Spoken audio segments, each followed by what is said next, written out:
నమస్తే. ఇప్పుడు చిన్ముద్ర జ్ఞానముద్ర, Mudra of knowledge చూద్దాం. ఇలా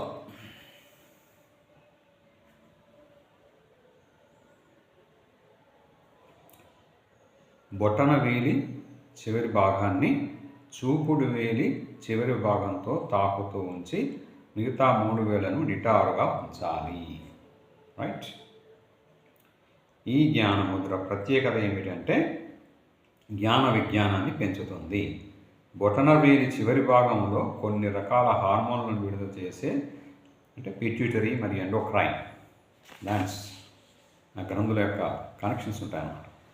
ఎప్పుడైతే చూపుడు వేలుతో ఈ గ్రంథులపై ఒత్తిడి కలుగజేస్తామో అప్పుడు అవి ఉత్తేజం అవుతాయి. దీనివల్ల సాధకునిలో ఉత్తేజం ఆవిర్భవిస్తుంది అన్నమాట.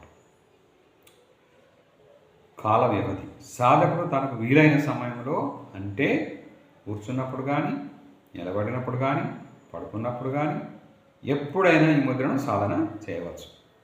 దీనికంటూ ప్రత్యేక కాల వ్యవధి లేదు. ఎంతసేపు అనేది అంటే ఎప్పుడైనా, ఎంతసేపు అయినా, ఎక్కడైనా సాధన చేసుకోవచ్చు అన్నమాట. ఇంత సులభంగా ఉంటుంది. ఇంత ప్రయోజనకారిది. దీనివల్ల సాధకునికి జ్ఞాపక శక్తి పెరిగి బుద్ధి చురుకుగా వ్యవహరిస్తుంది. సాధకునికి ఏకాగ్రత పెరుగుతుంది. దీనిని క్రమం తప్పకుండా సాధన చేస్తే